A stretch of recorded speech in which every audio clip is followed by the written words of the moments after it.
اور پوری اپوزیشن کو جس طریقے سے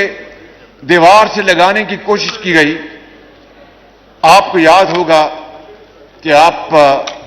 یہاں پر تشریف فرما تھے اور یہاں پر ایک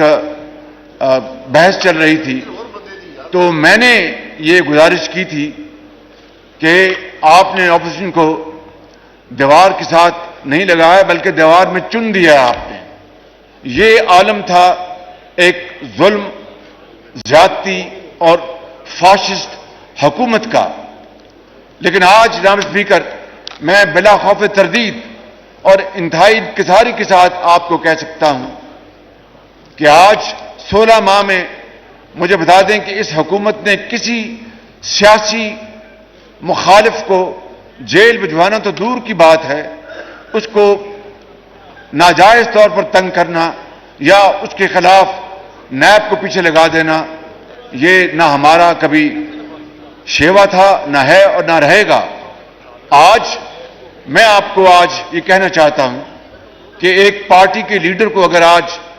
سزا ملی تو ہمیں اس میں قطعاً کوئی خوشی نہیں، دشمن کے بارے میں بھی بد دعا نہیں کرنی چاہیے اور اس خدائے بزرگ و برتر سے رحم اور معافی مانگنی چاہیے۔ قطعاً ہمیں مٹھائی بانٹنے کا کوئی سوال نہیں پیدا ہوتا، اگر کسی نے کیا ہے تو یہ کوئی اچھی بات نہیں، اچھی روایت نہیں ہے۔ لیکن جناب اسپیکر، اس ملک کے ساتھ جو ظلم اور زیادتی ہوئی، جس کی انتہا 9 مئی کو ہوئی، 9 مئی کا وہ دن ہے جناب اسپیکر جو کہ رہتی دنیا تک ایک بلیک ڈے کے طور پر یاد رکھا جائے گا۔ 9 مئی کا وہ دن ہے جناب اسپیکر جس دن ہمارے اس ملک کی سرحدوں کے محافظ، جنہوں نے جان ہتھیلی پر رکھ کر پاکستان کی حفاظت کی اور اللہ کو پیارے ہو گئے اور اس ملک کے اندر لاکھوں بچوں اور بچیوں کو یتیم ہونے سے بچا گئے، مگر اپنے بچے ان کے یتیم ہو گئے۔ اس ملک کی ہزاروں بیویوں کو بیوہ ہونے سے بچایا، مگر ان کی اپنی بیویاں بیوہ ہو گئیں اور ان کے بوڑھے ماں باپ رہتی جب تک ان کی زندگی ہے ان کے اشک بار رہیں گے ان کے۔ اور پھر آپ جانتے ہیں کہ دہشت گردی میں اس ملک نے کتنی بڑی قیمت ادا کی ہے۔ جناب اسپیکر، آپ جانتے ہیں کہ ضرب العضب اور رد الفساد کے نتیجے میں چاہے کوئی سپاہی افواج پاکستان کا ہو یا افسر ہو یا پولیس کا، پاکستان کے کسی بھی صوبے کا جوان ہو یا افسر ہو، یا کوئی لاہور، کراچی، پشاور، کوئٹہ میں رہنے والے پاکستانی تاجر، ڈاکٹر، استاد، طالب علم، نرسیں، کس کس نے اس بڑی جنگ میں شہادت کا جام نوش نہیں کیا کہ ہم ان کو پاکستان دعوت دیتے ہیں وہ آئیں اور یہاں پر رہیں اور یہ ان کا گھر ہے۔ جناب اسپیکر، اس کے بعد پھر دہشت گردی نے کس طرح سر اٹھایا،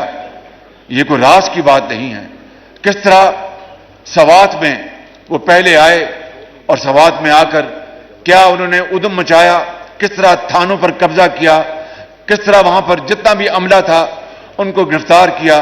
اور اس کے بعد آج تک پاکستان کے مختلف حصوں میں دہشت گردی کے حملے دوبارہ شروع ہو گئے۔ کیا میں یہ آپ کی خدمت میں عرض کرنا چاہتا ہوں اور میں یہ سوال کرنا چاہتا ہوں کہ کیا وہ 80,000 عظیم پاکستانیوں، بزرگوں، ماؤں، بیٹوں، بیٹیوں اور جوانوں نے جو قربانیاں دی تھی، اس کا یہ چلا ہے کہ دوبارہ ایک ناسور نیست و نابود ہو گیا، دہشت گردی دفن ہو گئی اور پورے ملک میں امن اور چین تھا، اور اس کی تمام تر اس کا کریڈٹ ان شہیدوں کو جاتا ہے، ان کی روحوں کو جاتا ہے، ان کے خاندانوں کو جاتا ہے۔ مگر اس کے بعد دہشت گردی دوبارہ یہاں پر اود کے آئی ہے۔ 9 مئی کو ان عظیم شہیدوں کی قبروں اور غازیوں کی بے حرمتی کی گئی۔ یہ دوست نما دشمن تھے، ایک جتھا تھا جناب اسپیکر جس نے پاکستان میں یہ غدر مچایا. یہ ریاست کے خلاف بغاوت تھی، یہ پاکستان کی فوج کے خلاف بغاوت تھی، یہ پاکستان کی فوج کے سپہ سالار جنرل سید عاصم منیر کے خلاف بغاوت تھی. اس میں اب کوئی شک نہیں رہ جانا چاہیے. میں ایک ذمہ دار آپ نے منتخب کیا، مجھے اس معزز ایوان نے منتخب کیا،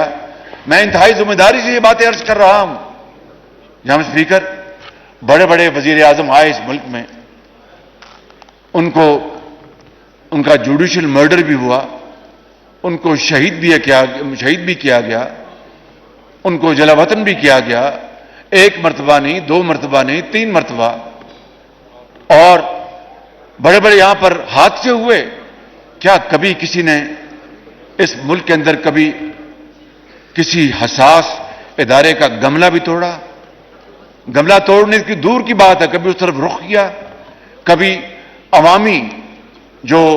اثاثے ہیں کبھی ان کو تباہ کیا، توڑ پھوڑ کی، آگے لگائی؟ ہاں، احتجاج کیے، کچھ لوگوں نے جذبات میں آ کے